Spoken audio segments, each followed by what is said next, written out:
देखिए, अगला प्रश्न 4 नंबर प्रश्न पर ध्यान दीजिए।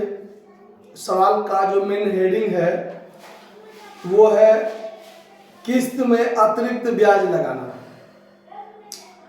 आप लोग जो वीडियो में देख रहे हैं यूट्यूब पर, जब सवाल बताते हैं तो सामने में बुक होना चाहिए और सामने में बुक रहेगा, और जब सवाल समझाते हैं तो वैसे सवाल समझते हुए बनाइए तो ज़्यादा समझ में आएगा।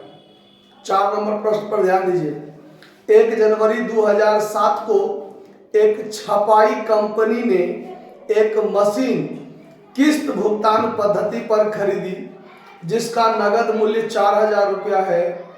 8,000 तुरंत दे दिया, मतलब सुपुर्दगी पर, यानी डाउन पेमेंट दे दिया, और 800 रुपया के 4 समान किस्तों में जो प्रत्येक 31 दिसंबर को भुगतान किया जाता है।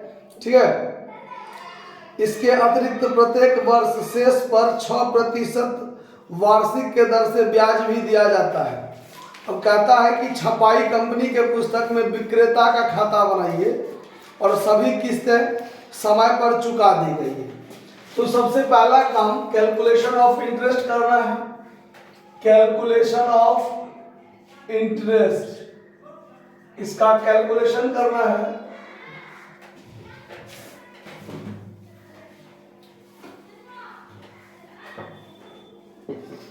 यहां कैश प्राइस लिखते हैं, यहां इंटरेस्ट लिखते हैं और यहां इंस्टॉलमेंट। ठीक है। आपका जो कैश प्राइस है वो है 4,000। कैश प्राइस कितना है? 4,000 रुपया, जिसमें आप डाउन पेमेंट 800 कर देते हैं। तो 800 रुपया आप सबसे पहले यहां घटा लीजिए, क्योंकि उस 800 रुपया पर ब्याज का कोई भी चर्चा नहीं होगा। उसके बाद अब आपका फर्स्ट ईयर में, यानी 31 दिसंबर 1 जनवरी 2007 को खरीदा तो उस दिन डाउन पेमेंट हो गया। अब 31 दिसंबर 2007 को 31 दिसंबर 2007 को जब ब्याज लगाइएगा तो 3200 पर 6% ब्याज लगेगा। डबल जीरो कट जाएगा तो ये गुना होके हो जाएगा 6 दूनी 12, 6 त्रिक 18, 19, और 800 जो किस्त की राशि बता रहा है कि उसमें ब्याज शामिल नहीं है, यानी किस्त 800 में ब्याज को शामिल करके बनाया जाएगा। क्यों? तो देखिए 4,000 रुपया में नगद मूल्य है, 800 डाउन पेमेंट और 800 का 4 किस्त, तो 800 पंच, 5 को 800 रुपया दे रहे हैं तो 8 पंच 4,000 तो ऐसे ही हो जाता है। इसका मतलब किस्त में ब्याज शामिल नहीं है। तो हम इसमें ब्याज शामिल करेंगे तो शामिल करने पर हमारा किस्त हो जाएगा 992 रुपया, और फिर यहाँ पर हम 800 लेस कर देंगे, यहाँ 2400 बचेगा। अब एक साल बाद 31 दिसंबर 2008 को 2400 का 6% ब्याज निकालना है। ये 144 हो जाएगा और किस्त बन जाएगा 800 प्लस 144 यानी 944। फिर यहाँ 800 ही घटेगा, यहाँ बचेगा 1600। फिर 31 दिसंबर 2009 को 1600 का 6% ब्याज लगाना है। 96, 800 में 96 जोड़ दीजिए तो 896 हो जाएगा। 896 किस्त हो जाएगा। फिर यहाँ 800 घटेगा, बचेगा 800, और 31 दिसंबर 2010 को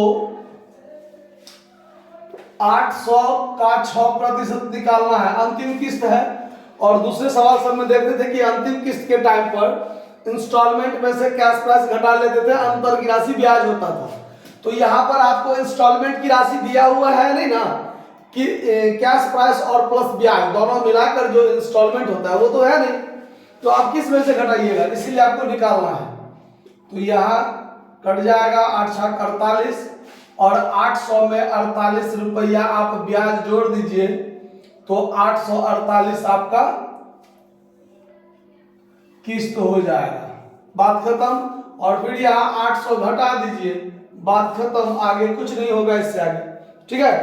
अब सवाल में है कि छपाई कंपनी, तो छपाई कंपनी ने तो खरीदा है, ये परचेजर हुआ, और परचेजर के पुस्तक में वेंडर का खाता कहता है बनाने के लिए, ठीक है।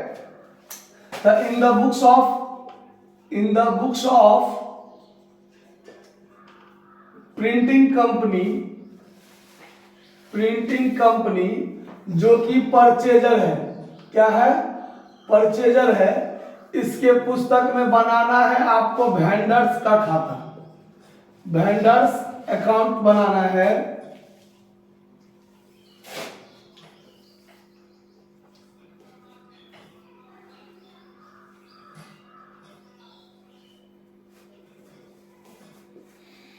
डेबिट क्रेडिट, अब वेंडर का खाता जो खुलेगा तो क्रेडिट से खुलेगा। तो 2007 में जनवरी 1 को खरीदा है, तो बाय मशीन खरीदा है ना, मशीन खरीदा है, तो यहां पर लिखेंगे बाय मशीन अकाउंट और bye interest suspense account, interest suspense account. तो मशीन तो 4000 का है, मशीन कितना का है, 4000 का है। और इंटरेस्ट सस्पेंस में क्या होगा, तो इंटरेस्ट सस्पेंस में 192, 144, 96 और 48, इस सब को जोड़ लेंगे तो ये हमारा इंटरेस्ट सस्पेंस होता है कि नहीं होता है। तो जोड़ लीजिए 6 4 10 और 10 20 के 0 हाथ में 2, 4 4 8, 2 10, 10 9 19, 19 9 28 के 8 हाथ में 2, 1 2 2 4, 480 रुपया टोटल इंटरेस्ट सस्पेंस बनता है। तो 480 रुपया यहाँ जोड़ दीजिए।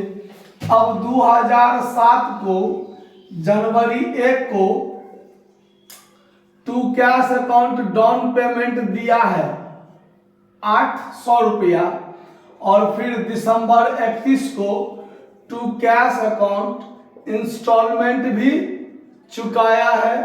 कितना इंस्टॉलमेंट चुकाया है, 992।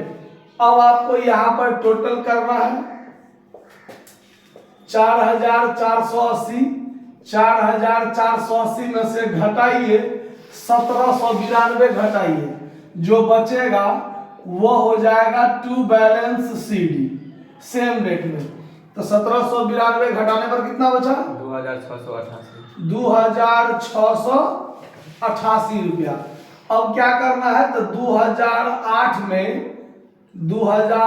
में जनवरी 1 को बाय बैलेंस बीडी कर दीजिए 2688, और 2008 दिसंबर 31 को टू कैश अकाउंट या टू बैंक अकाउंट, दोनों आप लिख सकते हैं, जो आप इंस्टॉलमेंट चुकाइएगा 944 रुपया।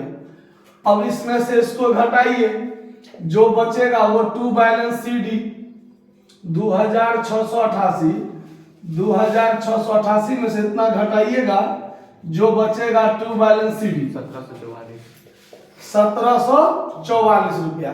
फिर आप 2009 में जनवरी 1 को बाय बैलेंस बीडी लिख दीजिए 1744 रुपया, और फिर 2009 दिसंबर 31 को टू कैश अकाउंट पेमेंट कर दीजिए इंस्टॉलमेंट का, जो कि आपका इंस्टॉलमेंट है 896 रुपया।